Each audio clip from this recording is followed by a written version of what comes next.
কারিগরি শিক্ষার্থীদের দক্ষতাকে কর্মসংস্থানের সঙ্গে যুক্ত করতে পঞ্চগড়ে অনুষ্ঠিত হয়েছে চাকরি মেলা 2026। কারিগরি ও বৃত্তিমূলক শিক্ষা সপ্তাহ উপলক্ষে আয়োজিত এই মেলায় অংশ নেয় 14টি চাকরির দাতা প্রতিষ্ঠান। চাকরির সুযোগ খুঁজতে মেলায় ভিড় করেন শত শত তরুণ তরুণী। আমি ঠাকুরগাঁও পলিটেকনিক থেকে ডিপ্লোমা পাশ করছি, আর আমার বাসা হচ্ছে পঞ্চগড়ে। আমি এখানে মাইকিংয়ের মাধ্যমে যে বলছিল যে চাকরির মেলা হবে পঞ্চগড় টেকনিক্যাল স্কুল অ্যান্ড কলেজে, এই মাইকিং শুনে আমি আসছি এখানে। এখানে অনেকগুলো চাকরির আছে, এইগুলোর ভিতরে যে কোনো একটাতে আমি সিভি ড্রপ করব, যেটা আমার ভালো লাগে সেটাতে সিভি ড্রপ করব। আশা করি নক হবে, কয়েকটাতে আমি সিভি ড্রপ করব, যেটাতে আমার যোগ্যতা প্রমাণ হবে আমি সেটাতেই জয়েন করব ইনশাআল্লাহ। অবশ্যই এরকম মেলা আরও হোক, মানুষের কর্মসংস্থান বাড়ুক, সবাই স্বচ্ছ থাকুক, দেশ এগিয়ে যাক, এটাই প্রত্যাশা। আমি আসছি আমতুল্লাহ গাজীপাড়া হাই স্কুল থেকে পাশ করছি, ওইখান থেকে আসছি। তো এখানে পঞ্চগড় টেকনিক্যাল সরকারি স্কুল অ্যান্ড কলেজ এখানে আমাদের জন্য একটা অনেক ভালো সুবিধা করছে। আমরা সহজে একটা ছোটো করে চাকরি খুঁজতে পারবো, বেকার থাকবো না। এটা আমার জন্য ভালো। চাকরি মেলা বসছে, এখানে অনেকগুলো কোম্পানি আসছে, অনেকগুলো কোম্পানি থেকে আসছে, লোক নেওয়া হবে। তো আমরা অনেক ভালোই লাগতেছে যে আমরা সহজে একটা চাকরি পাবো, আশা করতেছি পাবো। হ্যাঁ, বর্তমান তো দেশের বেকারত্বের হার বেশি, ঠিক আছে না? এই ধরনের মেলা আরও হওয়া দরকার। সিভি জমা দেওয়ার জন্য আসছি এবং দিব আর কি কিছুক্ষণ আশা করি এই মেলার মাধ্যমে আমরা চাকরি যেন একটা ব্যবস্থা হয়। আমি ফেসবুকে অ্যাড দেখে এখানে 17টা কোম্পানি আসছে। 17টা কোম্পানির মধ্যে প্রতিনিধিগুলো আসছে। আমি এখানে সিভি ড্রপ করলাম 5 থেকে 6টাতে। আশা করি ওরা আমাকে ডাকবে।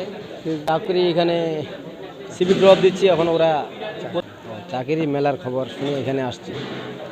5 থেকে 6টাতে আমি ড্রপ করছি সিভি। ইনশাল্লাহ আশা করি সিভি থেকে আমাকে ডাকবে। অবশ্যই বেশি বেশি পঞ্চগড়ের জন্য বেশি করে আয়োজন করার দরকার।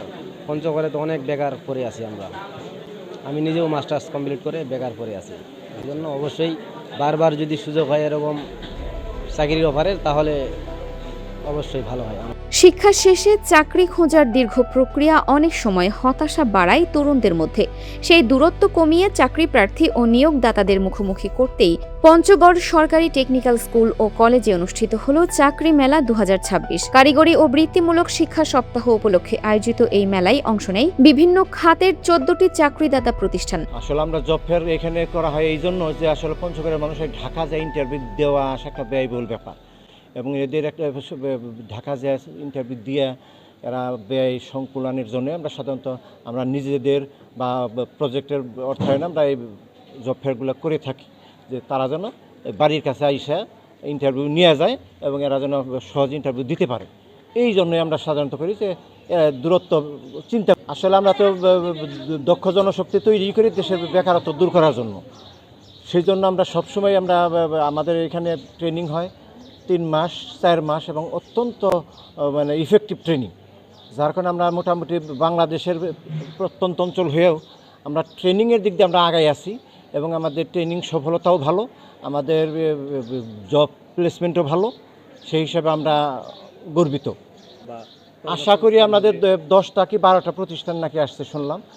তো সিভি জমা দেওয়ার পরে এরা তো আবার ভাইবা নেওয়ার পরে তারা সিলেকশন করে যায় এবং তারা ধারাবাহিকভাবে যার যখন ডিমান্ড থাকে তারা আমাদের জব প্লেসমেন্টের অফিসারের সাথে যোগাযোগ করেন এবং ওইভাবে তারা গাড়ি পাঠায়। যদি লোক সংখ্যা বেশি হয় তাহলে তারা গাড়ি পাঠায়। পঞ্চগড়ে এখানে জব ফেয়ারটা মূলত অনেক দিন যাবতীয় আর কি হওয়ার প্ল্যান ছিল। তো এখানে অনেক দিন পরে আজকে 13 তারিখে বা 13ই জুন 2026 এটা অনুষ্ঠিত হয়েছে।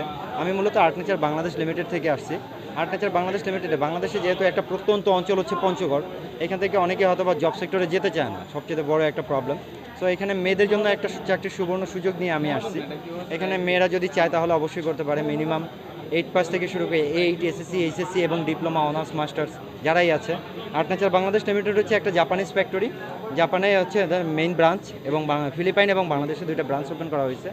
সো মেয়েরা যদি চায় তাহলে সিকিউরিটি সম্পন্ন বা নিরাপত্তা বেষ্টিত এমন একটা এলাকায় যদি জব করতে, তাহলে এটা হচ্ছে তাদের জন্য বেস্ট।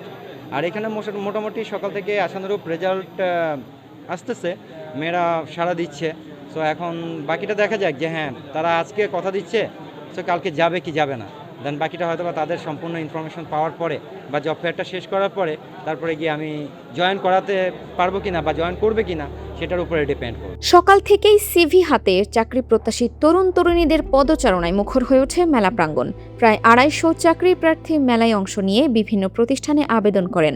কেউ সরাসরি সাক্ষাৎকার দেন, আবার কেউ ভবিষ্যৎ নিয়োগের জন্য জীবন বৃত্তান্ত জমা দেন। এক এক এলাকার এক এক রকম উন্নয়ন হয়েছে। আমাদের এই অঞ্চলটি আসলেই আমরা পিছিয়ে আছি। এখন পিছিয়ে থাকলে চলবে না। এই উন্নয়নের মূল ট্র্যাকে আসতে হলে আমাদের সবাইকে সচেষ্ট হতে হবে। সাধারণ শিক্ষার সাথে আমাদের টেকনিক্যাল শিক্ষার পার্থক্যটা হলো যে সাধারণ শিক্ষায় হয়তো সবাই সমানভাবে চাকরি নাও পেতে পারে, তার চাকরির সুযোগটা সমানভাবে নাও থাকতে পারে, কিন্তু কর্মমুখী শিক্ষা যেটা, এইখানে কেউ যদি ঠিকমতো প্রশিক্ষণ নিতে পারে শতভাগ এখানে চাকরির নিশ্চয়তা দেওয়া যায়। এবং মেলার উদ্বোধনী অনুষ্ঠানে প্রধান অতিথি হিসেবে উপস্থিত ছিলেন অতিরিক্ত পুলিশ সুপার শৈমী ইমতিয়াজ। তিনি বলেন, শিল্প ও সেবা খাতে দক্ষ কর্মীর চাহিদা দিন দিন বাড়ছে। সেই চাহিদা পূরণে কারিগরি শিক্ষার বিকল্প নেই। পঞ্চগড় সরকারি টেকনিক্যাল স্কুল ও কলেজের অধ্যক্ষ আব্দুল মতিন ডালির সভাপতিত্বে আয়োজিত এই মেলায় চাকরিদাতা প্রতিষ্ঠান ও চাকরি প্রত্যাশীদের মধ্যে সরাসরি যোগাযোগের একটি কার্যকর প্ল্যাটফর্ম তৈরি হয়েছে বলে জানান আয়োজকরা। আরিফিন ফারহা, দিনাজপুর টিভি।